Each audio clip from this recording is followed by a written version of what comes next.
লেভেলের অফিসারদের কি পরিমাণ ক্ষমতা, এবং ক্ষমতাটা কিভাবে আসবে, এই বিষয়গুলো একটু জানাটা এসেনশিয়াল আর কি আমাদের। আমাদের এই টপিকটা, প্রথম টপিকটা থেকে আপনাদের প্রশ্ন থাকবে যে ট্রু অ্যান্ড ফলস। কি থাকবে? True and false. True false থাকবে, ঠিক আছে। আমি যেখানে একটু জোর দিয়ে বলবো ওই জায়গাগুলো একটু মাথায় রাখার চেষ্টা করবেন। সরকার যাদেরকে সরকারি অর্থ উত্তোলনের দায়িত্ব বা ক্ষমতা প্রদান করে তাদেরকে আইন কর্মকর্তা বলে, এবং যিনি উঠান ওনাকে আবার ব্যয় করার ক্ষমতা দেন, এই জন্য তাকে আইন এবং ব্যয় কর্মকর্তা বলা হয়। সাধারণত প্রধানই আইন ব্যয়ের দায়িত্বে থাকেন। এটা হলো SR 95 এর দুষ্কৃত। SR কত? 95 সার্ভিস করে 95। ঠিক আছে। অফিস এই যে দেখেন, অফিস প্রধান একজন সেলফ ডিপ্লয়িং অফিসার, তিনি নিজ বেতন গ্রহণ ছাড়াও অফিসের আনুষঙ্গিক যে প্রয়োজন, অনেক সময় মাস্টার রোলের বেতন, স্টেশনারি ক্রয়, এটা ওটা ছোটখাটো যা আছে এগুলোর অর্থ কিন্তু উনি উত্তোলন করে থাকেন এবং ব্যয় করে থাকেন। ঠিক আছে। তাই তাকে ড্রয়িং অ্যান্ড ডিসবার্সিং অফিসার বলা হয়। আইন ব্যয়ন কর্মকর্তার উপর দায়িত্ব। কোনো অফিসে যদি অফিস প্রধান ছাড়া 2 বা ততোধিক কর্মকর্তা যদি না থাকে, তাহলে তাকে আইন ব্যয়নের কর্মকর্তার দায়িত্ব পালন করতে হবে। যেমন আপনি তো প্রিন্সিপাল ম্যাডাম মনে হয় নাকি? তো আপনার এখানে কি আছে অফিসার? আছে, নিচে আছে অফিসার কয়জন? নাই। এই ধরুন আপনি হলেন ড্রয়িং অ্যান্ড ডিসবার্সিং অফিসার, ঠিক আছে।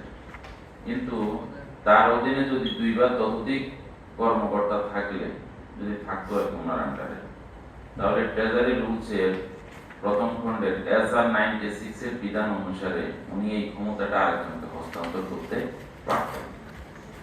স্যার এটা কি স্যার ইচ্ছাকৃত হস্তান্তর নাকি সে অন্য একটা কাজে গেল তাই তার একজনকে দিয়ে গেল এরকম? হ্যাঁ, সেটা নিয়েই আসতেছে। উনি পারবেন না, মানে বিধান আছে দিতে পারবেন, কিন্তু দিতে গেলে ঊর্ধ্বতন কর্তৃপক্ষের, ঠিক আছে, ঊর্ধ্বতন কর্তৃপক্ষের অনুমোদন নিয়ে করতে হয়। তাই এই জন্য আবার দেখেন যে অফিসে অফিস প্রধান ছাড়া 2 বা ততোধিক গ্যাজেটেড কর্মকর্তা নেই, সেই অফিসে সীমিত কার্য সম্পাদনের জন্য একজন জ্যেষ্ঠ নন গ্যাজেটেড কর্মকর্তাকে আইন ব্যয়নের দায়িত্ব অর্পণ করা যায়। সবাই তো আর গ্যাজেটেড না, তাইলে যে অফিসগুলো আছে নন গ্যাজেটেড অফিসার ওনারা সেখানে করতে পারেন। যেমন আমাদের ওয়ার্ডের যে ডিজি হলো গ্যাজেটেড কর্মকর্তা, মেডিকেল অফিসার আর হলো অ্যাকাউন্টস অফিসার, এই 3 জন হলো গ্যাজেটেড কর্মকর্তা। তো আমাদের ড্রয়িং অ্যান্ড ডিসবার্সিং অফিসারকে ডিজি স্যার। কিন্তু ডিজি আর আমরা যারা আছি সবাই হলো নন গ্যাজেটেড, কিন্তু ডিজির পক্ষে এই দায়িত্ব পালন করা সম্ভব না দেখে উনি পাওয়ারটা ডেলিগেট করছেন, নিচের দিকে একজনকে দিয়েছেন। কাকে দিয়েছেন? রাজস্ব বাজেটের যত ক্ষমতা, ক্রয় কাজের যত ক্ষমতা, এটা উনি দায়িত্বটা দিয়েছেন ডাইরেক্টর অ্যাডমিনকে। আর প্রশিক্ষণ বাজেটে প্রশিক্ষণ রিলেটেড যত কাজ আছে এগুলো উনি দিয়েছেন পরিচালক প্রশিক্ষণকে। ঠিক আছে। এই বিধান অনুসারে আইন ব্যয়নের শর্তাবলী। আইন ব্যয়নের 2টা শর্ত আছে। প্রথমত হলো মঞ্জুরিকৃত বাজেট বরাদ্দ। প্রতি বছর 1 জুলাই মাসে বাজেট বই বাইর হয়, কেমন? ওই বাজেট বইতে কোন প্রতিষ্ঠানের জন্য কত টাকা বরাদ্দ থাকবে ওই বাজেট বইতে কিন্তু লেখা থাকে। তাহলে আপনার এবং প্রত্যেকটা প্রতিষ্ঠানের জন্য কিন্তু একটা কোড থাকে, কোড, ঠিক আছে। তো আপনাদের জন্য কি এই নিফোটের যে আন্ডারে তো অনেকগুলো প্রতিষ্ঠান, নিফোটের একটা কোড নাকি প্রতিটা প্রতিষ্ঠানের জন্য আলাদা করে কোড আছে? ম্যাডাম বলেন তো দেখি, আপনার প্রতিষ্ঠানের জন্য কোড আছে?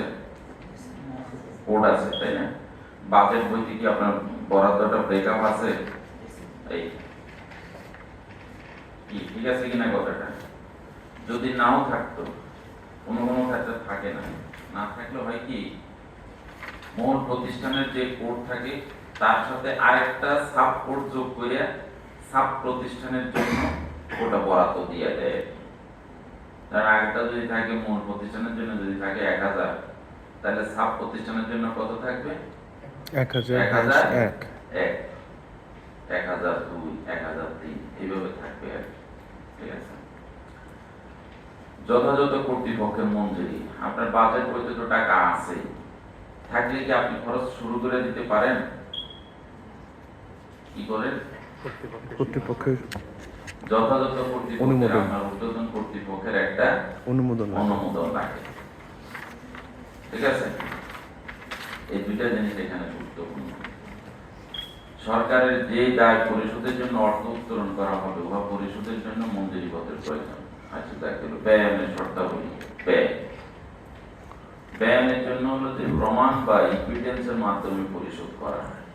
আপনি যে ব্যয় করবেন তার একটা প্রমাণ থাকতে হবে, মানে বিল ভাউচার থাকতে হবে। কিসের কারণে, কোন বিলের এগেইনস্টে, কোন ক্রয় কাজের কারণে আপনি এটা ব্যয় করছেন, আপনার সেটা উল্লেখ থাকতে হবে এবং তার যথাযথ হিসাব বইতে লিপিবদ্ধ করা। আজকে ডেট ধরে বিল নাম্বার এত, কোন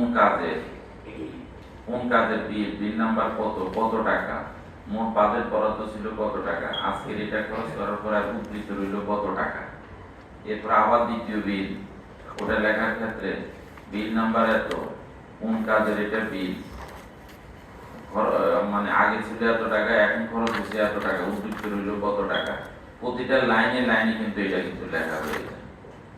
হিসাব বইতে কিন্তু এইভাবে লিপিবদ্ধ করতে হয়। ব্যয়ামের দুইটা শর্ত, যদি ব্যয়ামের শর্ত না থাকতো তাহলে আমরা যারা ড্রয়িং অ্যান্ড ডিসবার্সিং অফিসারের দায়িত্ব পালন করি, টাকা পয়সা দেখলে তো মানুষের লোক বাড়ি যাবে, এটাই স্বাভাবিক। বাড়ি গেছে অনেকের তো পিছিয়ে এরকম নিজের ইচ্ছা মতো টাকা পয়সা উত্তোলন করিয়া লেছে, পুরা খরচ করিয়া লেছে, তাই না? নিজে পরে দুর্নীতির মামলাতে পড়ে গেছে গা, কেউ ইন্ডিয়া পালাই গেছে গা, যেমন টিকে হাওলাদার, তাই না? এরকম সুযোগ আছে, ইচ্ছা মতো টাকা টুকে উঠাই গেছে, এখন যাইয়া পরে তো এগুলা করা যাবে না। আমাদের সরকারি চাকরি, আমরা যারা ড্রয়িং ডিসবার্সিং অফিসারের দায়িত্ব পাবো, সিনিয়র হওয়ার সাথে সাথেই তো সবাই পাবে আর কি। এটা একটা আমানত সরকারের পক্ষ থেকে, এটা আমার কাছে আমানত, আমি আমানতের খেয়ালত করতে পারি না, এটা ধর্মীয় দৃষ্টিকোণ থেকে। আর আপনি দায়িত্ব, ওটা হলো আপনার তো দায়িত্ব, তাহলে আপনি দায়িত্বের অবহেলা করলেন অথবা পাওয়ার অ্যাবিউজ করলেন, হ্যাঁ, তখন এটার জন্য আপনাকে পেনাল্টি দিতে হবে। আইন ব্যয় কর্মকর্তার প্রধান দায়িত্ব কর্তব্য, কয়েকটা দায়িত্ব আছে। আইন ব্যয় কর্মকর্তা তার অধীনে ন্যস্ত ফান্ড ব্যয়ের ব্যাপারে দায়ী থাকবেন। প্রকৃত প্রাপ্যযোগ্য হবে ব্যক্তিকে অর্থ প্রদানের নিশ্চয়তা বিধান করা তার দায়িত্ব। টিআর 32 মানে ট্রেজারি রুলসের 32 এর বিধান অনুসারে টাকাটা যে পাওয়ার কথা আপনি তাকেই টাকাটা দিবেন, একজনের টাকা আরেকজনকে দেওয়া যাবে না। এটা নিশ্চয়তা বিধান করে আপনার দায়িত্ব। ঠিক আছে, আপনি মনে করলেন যে এ নিল না, আরেকজন নিয়ে গেছে, তাতে আমার কি, আমি তো চেক করেই রাখছি। জি না, যার টাকা তাকে বুঝে দিতে হবে। উত্তোলনের সাথে সাথে প্রদানের প্রয়োজন না হলে ল্যাপস হয়ে যাবে, এই অজুহাতে আনুষঙ্গিক খাতের অর্থ উত্তোলন করা যাবে না। অনেকে ওই যে বাজেটে কিছু বরাদ্দ থাকে, আমরা এখানে কারা কারা ড্রয়িং ডিসবার্সিং অফিসারের দায়িত্ব আছেন, আমরা একটু হাত তুলে দেখান তো কয়জন আছেন, আমি একটু দেখতে চাই কারা কারা আছেন। 1 2 3 4, এখানে পেলাম 4 জন। এদিকে আছেন নি কেউ? নাই, ঠিক আছে, ভবিষ্যতে হয়তো পেয়ে যাবেন। তো দেখা যাচ্ছে যে আপনাদের তো বাজেট কম, প্রতিষ্ঠান ছোট, বাজেট কম, সমস্যা নেই, কিন্তু বাজেট কম হোক আর বেশ হোক, ড্রয়িং ডিসবার্সিং অফিসার আপনি, এটা কিন্তু বিশাল পাওয়ার। কোটি কোটি টাকা যিনি ডিল করে উনিও এই আইনের অধীনে ডিল করে, কয়েকশো কোটি টাকা ডিল করে ওনারা, তাই না? তো দেখা গেছে এরকম ড্রয়িং ডিসবার্সিং অফিসার কিছু কিছু কোর্টের টাকা আছে সারা বছর খরচ করে না, জুন মাস আসলে তখন ওনার মাথা গরম হয়ে যায়, বুঝছেন? দেখা গেছে যে অফিসের কেরানি উনি পিয়ন 33 জন রাইতে 10টা পর্যন্ত অফিস করে, বিল বাউচার মিলে বাম হাতে ডাইন হাতে দোকানের কাগজপত্র আইনে। তো কেউ যদি প্রশ্ন করে, আমি বললি শেষ করি, জিজ্ঞেস করে যে এই টাকা যদি খরচ করতে না পারি তো তাহলে তো আমার লেস এফিসিয়েন্সি প্রকাশ পাবে এবং এই টাকা তো আর আসবে না, কথা বুঝতে পারছি। তো এই কারণে আর কি করা হয় আর কি। কিন্তু আপনি চেষ্টা করবেন যে আপনার কাছে যদি টাকা যদি আগে আইসা থাকে, টাকাটা যদি আগে আইসা থাকে তাহলে আপনি আগেই এটা খরচ করবেন বা আগে ক্রয় কাজের প্রক্রিয়া করে থাকবেন। টাকা আসছে সাথে সাথে শুধুমাত্র বিলগুলো পেমেন্ট করেন। সারা বছরের কাজ জুন মাসের জন্য জমাই রাখার দরকার নেই। বলেন ম্যাডাম, প্রশ্ন করেন। স্যার এখন 3 মাস পর্যন্ত যায় না, গভর্নমেন্ট যে কিছু করছে এর মধ্যে ডিসেম্বরের ফার্স্ট উইকে সব টাকা যদি আমি করতে পারবো ডিসকাউন্ট হবে না। মানে ডিসেম্বরে শেষ করতে হয়। এখন জুন পর্যন্ত যেত, মানে পুরো আর্থিক বছর যেমন বাজেটে যে 1 বছর পর্যন্ত বরাদ্দ হতো টাকা জুন পর্যন্তই থাকতো, কিন্তু এখন ডিসেম্বরে যেমন এই অর্থ বছর ডিসেম্বরে সব কেটে দেওয়া হয়েছে, তুমি খরচ করতে পারো না, কারণ তোমার প্রয়োজনে মানে এটা গভর্নমেন্টের একটা নতুন কিচ্ছুটা সাধন হতেছে। এটা কৃষ্ণতার সাধনার উদ্যোগ একটা ফ্যাক্টর। সারা বছর রাইখাতে জুন মাসে এসে চাপ পড়ে বেশি, অযাচিতভাবে বিল বাউচার হয়। সবাই অযাচিতভাবে করে না, হয় স্যার কিছুটা হয়। হ্যাঁ, কিন্তু দেখা গেছে যে আপনার তো চাপ পড়ে যায় না, চাপ পড়ে যায় তো কাজের উপরে, তাই না? ওটাই এখানে বলা হচ্ছে। উত্তরণের সাথে সাথে প্রয়োজন না হলে ল্যাপস হয়ে যাবে, এই অজুহাতে আনুষঙ্গিক খাতের অর্থ উত্তোলন করা যাবে না। তাকে লক্ষ্য রাখতে হবে যে ব্যয়িত অর্থ প্রত্যক্ষ বা পরোক্ষভাবে তার নিজের, কার কথা বলছে, ওই যে ওনার কথা বলছে, তার নিজের অন্য কোনো ব্যক্তি বা গোষ্ঠীর স্বার্থে যাতে ব্যয় না হয় অথবা সম্পূর্ণ প্রাপকের লাভের জন্য পরিশোধিত না হয়। আমরা এটা করি না। ধরেন যে আমি তো আগেই বলছি ওনাদের তো বাজেটে কম, ওনারা আর কি করবে এগুলা। ধরেন যে একটা প্রজেক্টের পিডি কোটি কোটি টাকা কারবার করে, কন্ট্রাক্টরের সাথে সম্পর্ক হয়ে গেছে, দেখা গেছে যে কন্ট্রাক্টরে একটা পার্সেন্টেজ দিয়ে দিচ্ছে, স্যার আপনার জন্য 1% রেখে দিয়েছি। যদি 10 কোটি টাকার কাজ হয় 1% যদি টাকা রাখে তাহলে কত হয়? হ্যাঁ, 10 লাখ। তা আমি কাম কাজ না করি, সিগনেচার করে যদি 10 লাখ টাকা পাইয়ে দেয়, টাকা পয়সা কি কার কাছে দিতে লাগেনি কোনো, তাই না? এরকম অনেকের লোভ সামলাইতে পারে না। লোভ সামলানো খুব কঠিন জিনিস। আমি এরকম পদে চালাইছি, আমার প্রজেক্টে যারা কন্ট্রাক্টর আসলে দেওয়া গেছে, এরকম রমজান আইছে, ঈদ আইছে, এত বড় গিফট বক্স ফাটাই দেয়, আরে দেখে তো জিব্বা বাইর হয়ে যায় লোভে। পরে চিন্তা করলাম যে নেমো না নেমো, পরে যেহেতু আবার সরকারি আইনও আছে 2-2.5 টাকার মানধন নেওয়া যায়, ধরে নিয়ে নিয়েছি। চোখ কান খোলা রাখতে হবে। এটা নেওয়ার অর্থ মানেই নয় যে ওনাকে আমি অবৈধ সুযোগ দিয়েছি। যদি অবৈধ সুযোগ দিয়ে দিই ওনাকে, হ্যাঁ, ওনাকে বড় একটা বিল, কন্ট্রাক্টররা কিন্তু দেখবেন, ধরেন যে একটা কাজ 10 কোটি টাকা, 10 কোটি টাকার একটা কন্ট্রাক্টরই কাজ করবে। আমি লিকুইড মানি চাইলাম যে সেখানে ঠিক আছে তার ব্যাংকে 2 কোটি টাকা আছে কিনা, তো সেই কোনোভাবেই বিভিন্ন জায়গা থেকে টাকা হাওলাত বরাদ করে লোন টোন করে আনি তার ব্যাংকে সে 2 লাখ টাকা রাখলো, রেখে সে এখন টেন্ডারে সে বৈধ, তার টেন্ডার আমি বাতিল করার আর কোনো সুযোগ নেই। লিকুইড মানি, লিকুইড অ্যাসেট তার আছে 2 কোটি টাকা, সে কাজটা পেয়ে গেল। আমি যে 10 কোটি টাকার কার্যাদেশ তারে দিয়েছি, বিধি মোতাবেক এই 10 কোটি টাকার কাজ শেষ করলে না পরে সে আমার থেকে 10 কোটি টাকা বুঝে নেওয়ার কথা। কি কথা ঠিক আছে কিনা? কিন্তু বাংলাদেশে এটা প্র্যাকটিস নাই। এটা ডেটোরেশন হয়ে গেছে গা, এটা একবারে সরকারি লেভেলে ডেটোরেশন হয়ে গেছে গা। কন্ট্রাক্টরদের কথা আর কি বলবো। তখন বলা হচ্ছে যে কন্ট্রাক্টর যে কাজ করবে মাঝখানে বাড়তি বিল তাকে দেওয়া যাবে, সে যদি পার্সিয়াল যে কাজ করবে ওই কাজের বিল সে সাবমিট করবে, সাবমিট করলে আমি তাকে বিল দিয়ে দিতে পারবো।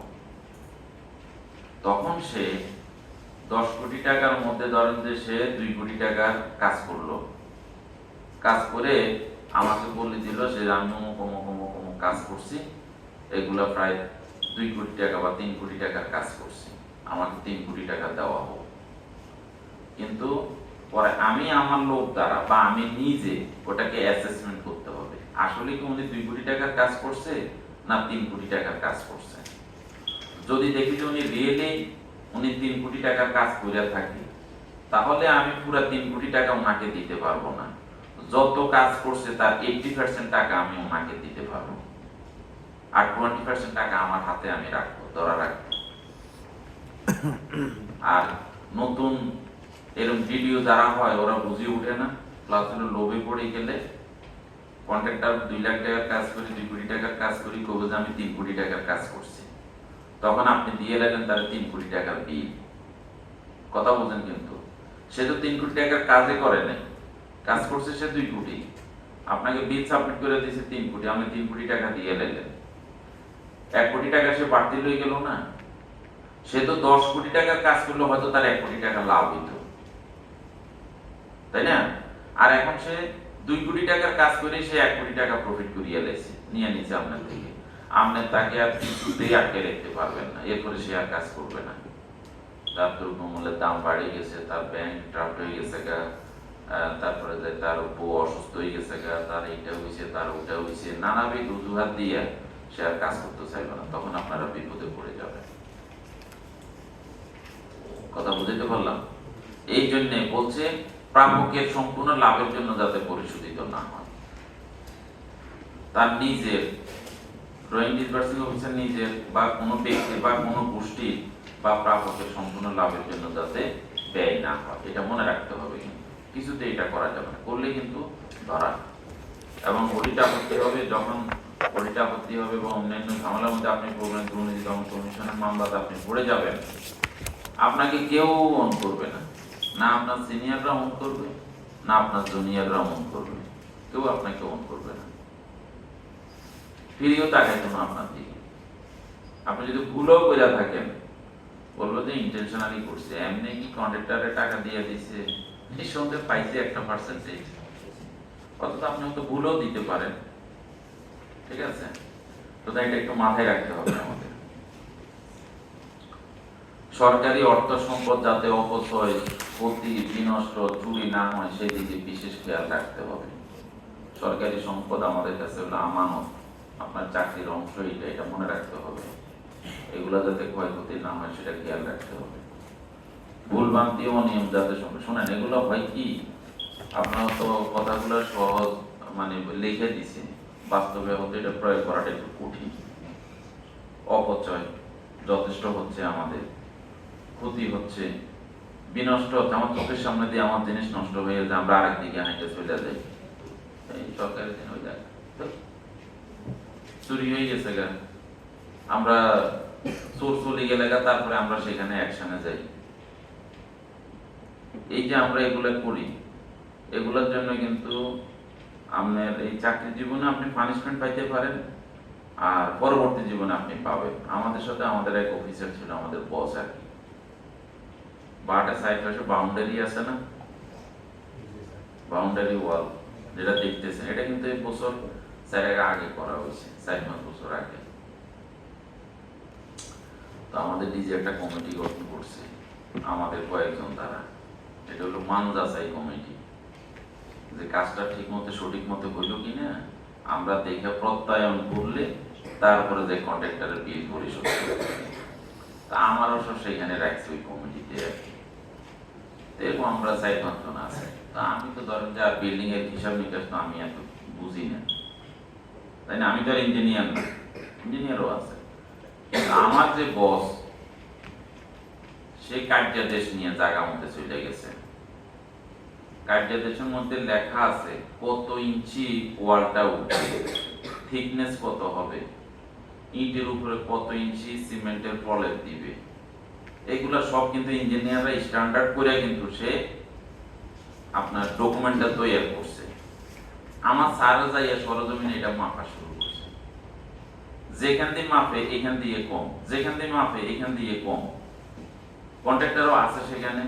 এখন কন্ট্রাক্টর হাতে কর্মচারীরা মানে গালি গালা শুরু করে দিছে, হারামি অত চোর, এই সেই, তোদের কি আমি বেতন কম দিনই রেখে, তোরা কি লেগে আমার মান সম্মান নষ্ট করতেছ, ফ্যান হয়েছে ত্যান হয়েছে, মানে যা যা কর্মচারীদের উপর দিয়ে ইচ্ছা মতো গালি গালাজ মারতে আছে। হ্যাঁ, তা আমরা তো বুঝিয়ে লাইছি কাহিনী এরকম। তা আমার স্যার একটু শক্ত করে এরকম ধরছে, ধরে টরে মাফিটা কি করলো যে না আপনি ওই কর্মচারীদের গালি গালাজ করে না, যাই করে আমার মাপে যতটুকু পাইছি অতটুকু বিলে আমরা দেব, আর নতুবা আপনি কাজটা আবার ঠিক করে করে দেন। এইভাবে যখন 2-3 জনে মাপছে 2 জায়গা থেকে আর কি, পরের জায়গাগুলো যখন 3বার মাপতে গেছি আমরা, পরে দেখে এগুলো সব সব সঠিক হয়ে গেছে। ওইখানে সেটা আর কোনো ভুল নেই, দেখছে যে এরকম এই সারও তো আসবে এরকম।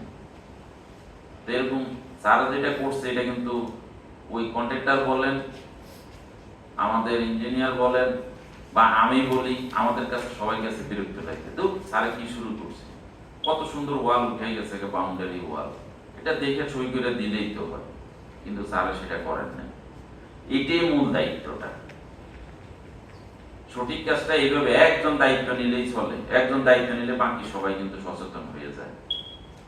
এবং আমরা দাঁড়িয়ে থাকার সুযোগ আছে না, আমার পিতা ধরো, পিতা ধরো, মাপো, তুমি ধরো পিতা, ইঞ্জিনিয়ার ধরা দরকার নেই, আমি ওনার জুনিয়র, আমি ধরতে বাধ্য না। কথা বুঝতে পারলাম? বস ঠিক হয়েছে, সব ঠিক হয়ে গেছে। এই কথাগুলো এইখানে আছে আর কি। ভুলভ্রান্তি অনিয়ম যাতে সংগঠিত না হয় তার জন্য অফিসের নথিপত্র হিসাব নিকাশ সময় সময় পরীক্ষা করতে হবে। সব কেরানির উপর, অ্যাকাউন্টস অফিসারের উপরে ছাড়ি দিয়ে ফালাই রেখলেন, আপনি মাঝে মধ্যে চেক করবেন না, এটা হয় না।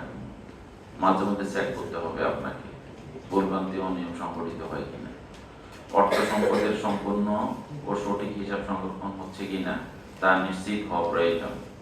আইন ব্যয়ন কর্মকর্তার উপর অর্পিত দায়িত্ব যথাযথ কর্তৃপক্ষের অনুমোদন ব্যতীত পুনঃঅর্পণ করা, পুনঃঅর্পণ না করা।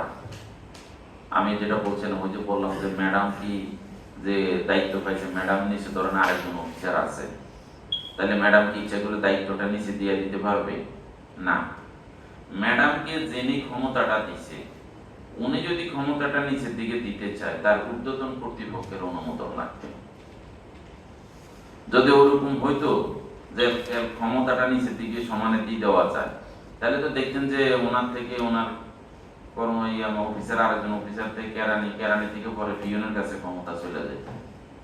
আমরা সবাই তখন দায়িত্ব স্কেপ করতাম, এটা বেজার টাকা পয়সা হিসেবে নিয়ে টাকা আমার জন্য বেজার, আমি রাখবো না, নিচের দিকে আরেকজনকে দিয়ে দিই।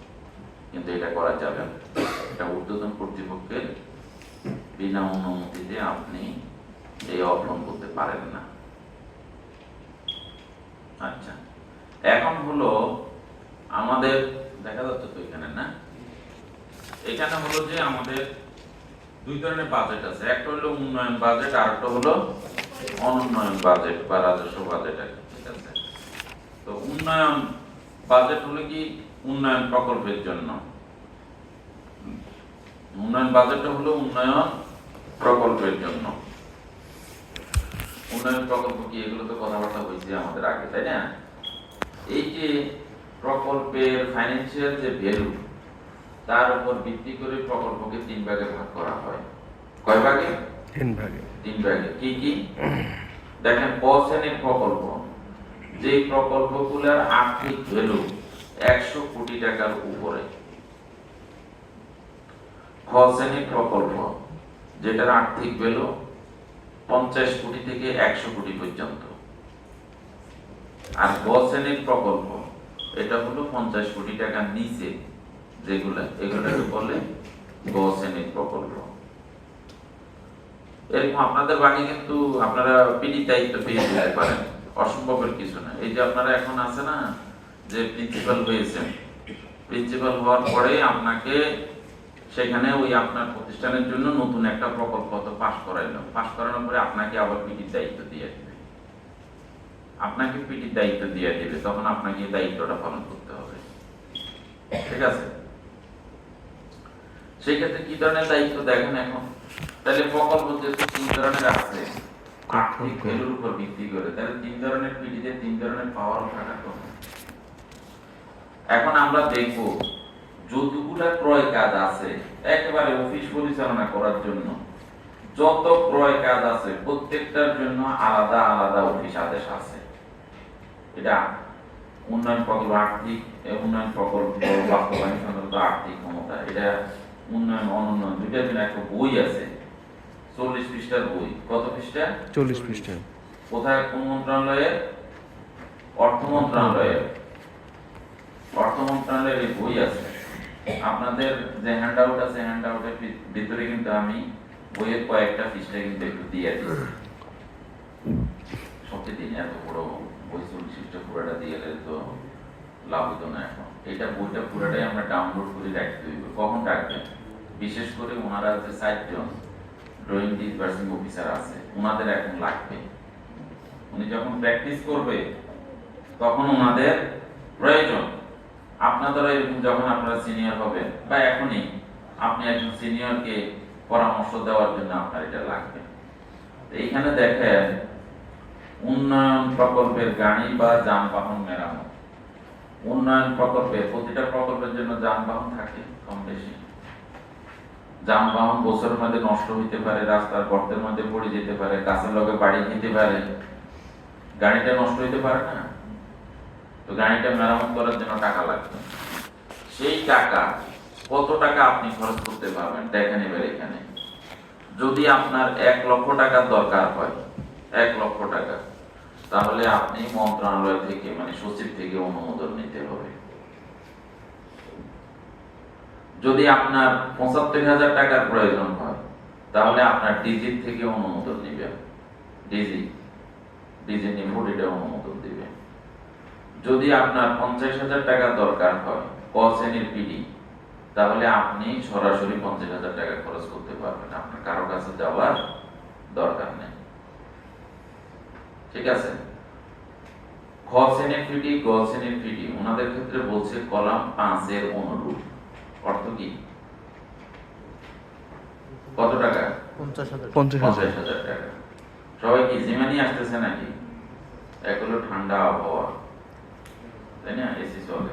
2 নম্বর হলো রাতে তো ভালো করে ঘুম হয় না।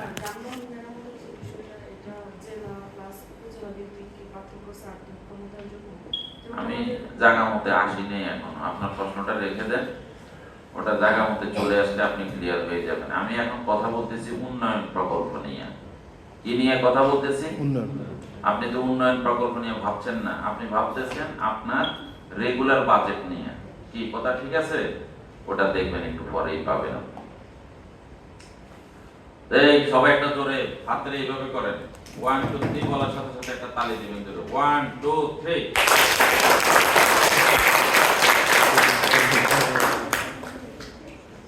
কিছুটা জিমানি ভাব গেছে? জি স্যার। মাঝে মধ্যে একটু না দিলে জিমানি ভাব যায় না। আর এই মরার কথা, টাকা পয়সা হিসাব নিকাশ এগুলো এত শুনতে ভালো লাগে নি, তাই না? এটা ওনাদের 4 জনের কাছে ভালো লাগে যে তোমার বাকিরা চিন্তা করতেছে আমি কবে ড্রয়িং ডিসবার্সিং অফিসার হবো, কবে এটা আমার কাজ হবে। স্যার হয়ে যাবে স্যার। তাই না? শীঘ্রই হয়ে যাবে। Very good. তাহলে এটা গেল একটা, কেমন? আরেকটা বলি এখানে 3 নাম্বার পয়েন্ট, মনিহারি দ্রব্যাদি ক্রয়। মনিহারি দ্রব্যাদি ক্রয়। মনিহারি মালামাল কোনটা? Stationery sir. স্টেশনারি, কাগজ, কলম, পেপার, এইটা সেটা রেগুলার যেটা অফিসে লাগে। সচিবের পাওয়ার বলছে কি প্রযোজ্য নয়, মানে আপনার প্রকল্পের মালামাল সচিব কিনে দিবে না।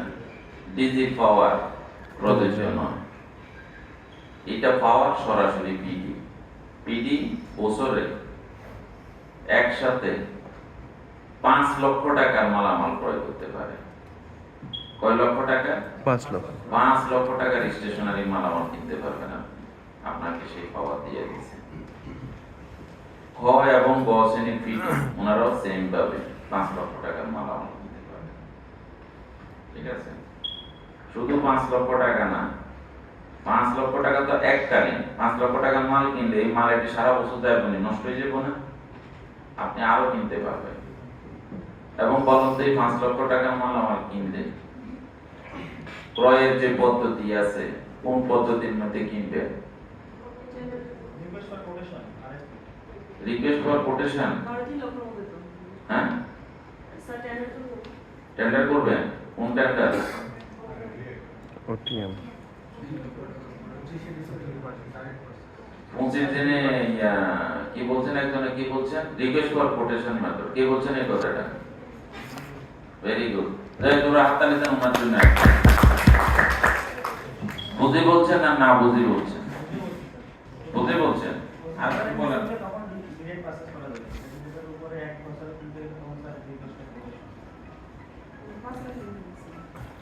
জানিস অনেকটা ক্লাসই আছে।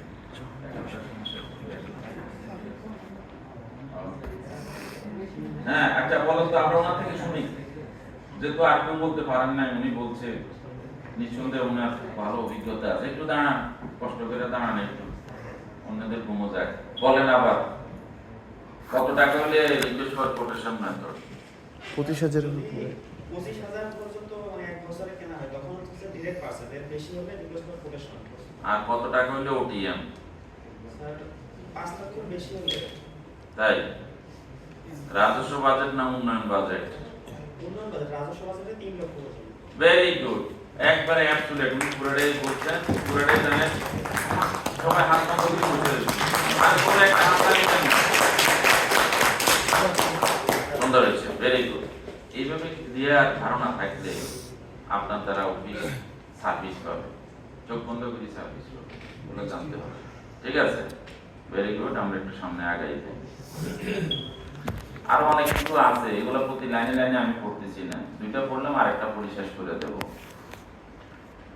মোটরসাইকেল ক্রয়, সচিবের পূর্ণ পাওয়ার, ডিজির পূর্ণ পাওয়ার।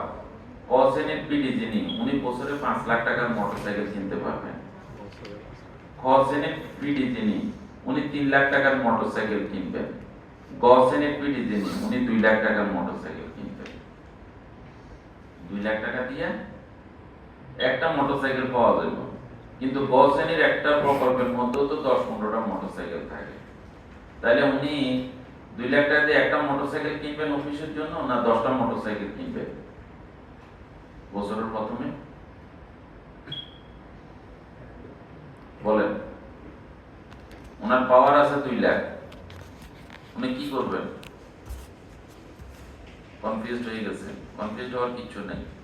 মোটরসাইকেলগুলো কেন দিছে? অফিসের প্রয়োজনেই তো দিছে।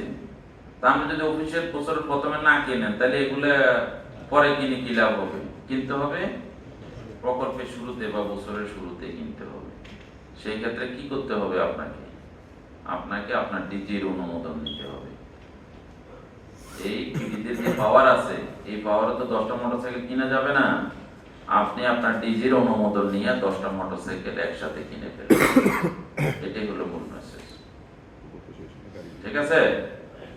আচ্ছা, আমি এইখানে আর আলোচনা করতেছি না। এখন এই যে উন্নয়ন প্রকল্পে পিডিদের কতটুকু পাওয়ার আছে, বিভিন্ন ক্রয় কাজে কত টাকা পর্যন্ত খরচ করা যাবে না যাবে, এগুলো জানার দরকার আছে কিনা বলেন।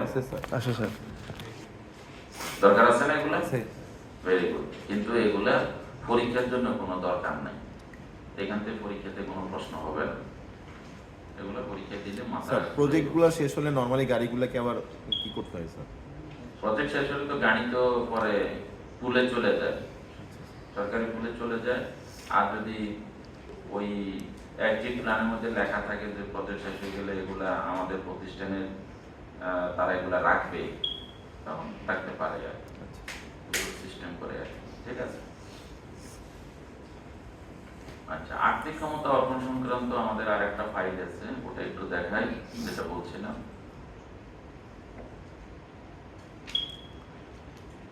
এটা আপনাদের বইতেও আছে, দিয়ে দিছি আমি, আর্থিক সমস্যা 2020, কেমন? ওই বইয়ের 2020 বা বইতে যতটুকু আছে প্রথম 5 পৃষ্ঠায়, কয় পৃষ্ঠায়? 5 পৃষ্ঠা। প্রথম 5 পৃষ্ঠা পড়তে হবে। কেন পড়তে হবে? পরীক্ষার জন্য। পরীক্ষার জন্য প্রথম 5 পৃষ্ঠা পড়তে হবে, ঠিক আছে? এর মধ্যে দেখেন এই যে সফট কপিটা তো আছে এখানে, আমার যে ফোল্ডার আছে ফোল্ডারের ভিতরে সমস্ত ফাইলগুলো আছে, আপনারা নিয়ে নিতে পারেন।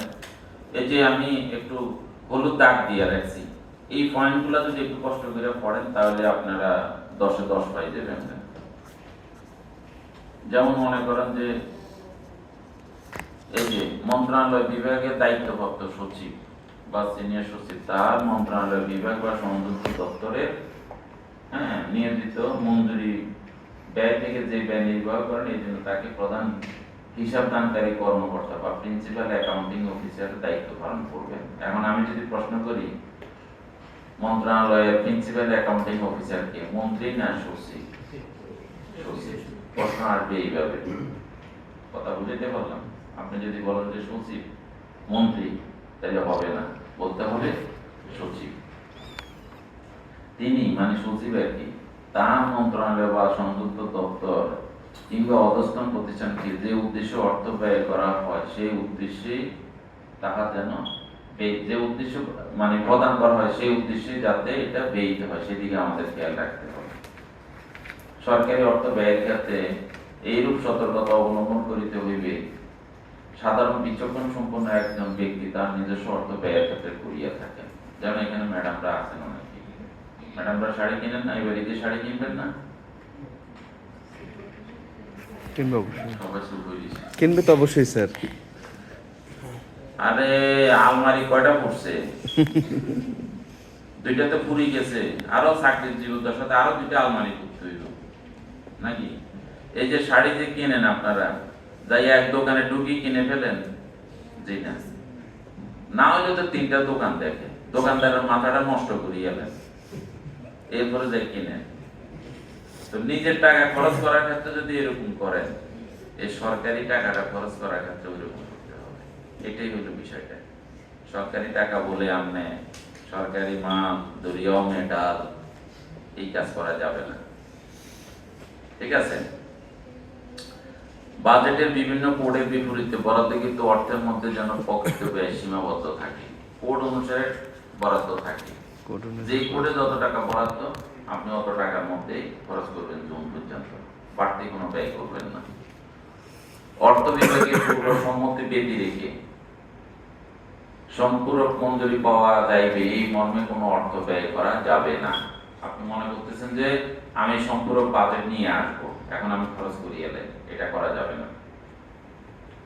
সকল প্রকার প্রাপ্য ব্যয় যেন সঠিক কোডে শ্রেণী বিন্যাস পূর্বক হিসাবভুক্ত করা হয়। তারপরে যে অডিট আপত্তি সমূহ দ্রুত নিষ্পত্তির লক্ষ্যে প্রয়োজনীয় ব্যবস্থা গ্রহণ করিতে হবে ড্রয়িং ডিসবার্সিং অফিসারকে। কেমন?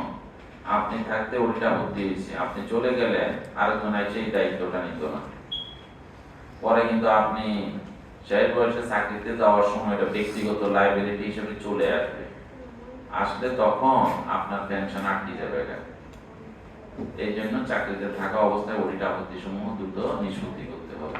যেমন আমার যে প্রজেক্ট চালাইছি, আমার প্রজেক্টে 2টো অডিট আপত্তি ছিল। এই যে গত সপ্তাহে গত রোববারে আমাদের অডিট টিম আসছিল, তা আমরা বসে এলাম, দ্বিপাক্ষিক মিটিং সিটিং করে কাগজ কলম ডকুমেন্ট দিয়ে প্রমাণ করতে পারছি যে আমার এটা অডিট আপত্তি হওয়ার যোগ্য না, ভুলভাবে হয়েছে, এখন এটাকে আপনি নিষ্পত্তি করেন। নিষ্পত্তি করে দিয়ে গেছেন।